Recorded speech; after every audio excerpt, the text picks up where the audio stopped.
very funny Liv Talley.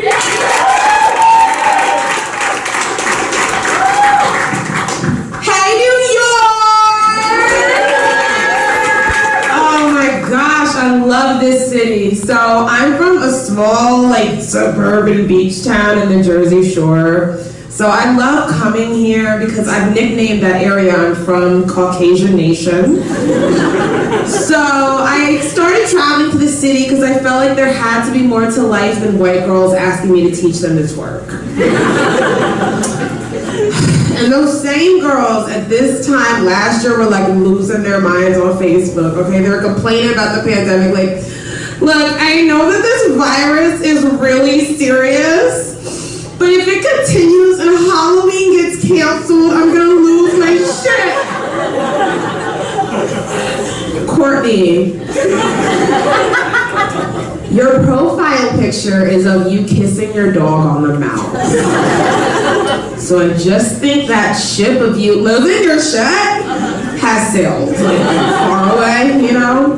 That shit drives me crazy. Why do people kiss their dogs on the mouth? I just feel like consent is such a big thing over the last couple of years. And do you honestly think Bingo wants to make out with you? You know, and it bothers me to the point where I felt like I needed someone to blame. My father once told me there's no situation in which someone else can't be blamed. Yeah, no, I know, Father of the Year, yeah. So I decided to blame Beauty and the Beast. Because, we're talking about consent, right? And, Snow White and Sleeping Beauty, I don't know if you've heard, they're at risk of, being canceled and not being able to be shown anymore because they were, kissed when they were sleeping without their consent. And I get that, but what I don't get is why Belle is allowed to just go around promoting bestiality. That's what's not sitting right with me, okay? Everyone's like, yeah, no, Belle's so cool, she knows how to read. She was fucking the beast. Are we gonna ignore that whole part of the movie? We gonna ignore that? Man. I told this joke one time at an open mic, and this dude comes up to me after, and he's like, it's actually scientifically proven that a dog's mouth is 10 times cleaner than a human's. And he looked like he would know. So, I was like, I'm sure you worked very hard to get that experiment that you looked up on the internet. So I'll let you have that one, alright? So I recently got my vaccine. Yeah. No, the second shot went real well. It was fine. The first shot made me question if they background check the people that are administering these shots.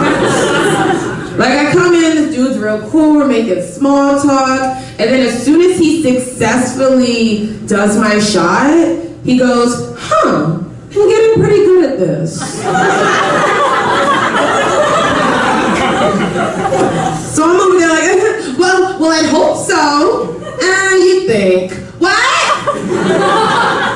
Sir? That's just not what you want to hear, man. It's imagine you're giving birth, and as soon as the doctor, pulls out your crying baby, he looks down and goes, I'm getting pretty good at this. The pilot successfully lands the plane, comes over the speaker, everybody's clapping, I'm getting pretty good at this. Did nobody die this time around? But it makes you think that you just were safe, right? And that the next person waiting for their shot is not going to come out as successful as you did. Just, keep it to yourself maybe next time. Thank you. So after, getting vaccinated and all, excited to come back to the city, and, everybody's getting back out there. You walk down this place and at late at night, and people are dry humping on the side of the street, everybody's mad touch-starved from the pandemic, and it's okay, all right. So I'm okay, we get back out there, but I'm just not sure what I'm gonna be like when I'm physically with a man again. I just don't know if my standards have lowered, or if I won't be interested because the dick don't vibrate.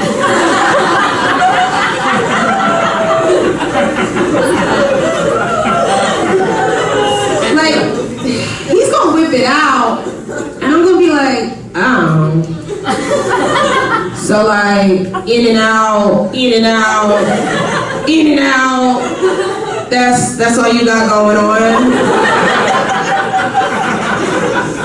No 5 pulsating vibrations? Kinda one-trick pony, my guy. One-trick peenie, if you will. Thank you. Y'all like that one. Thank you so much. But no, I just feel like the pandemic, like, personally attacked single people. I say for my single opinion.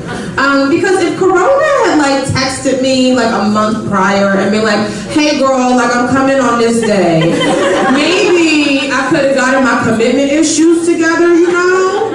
But then again, like, I also have procrastination issues.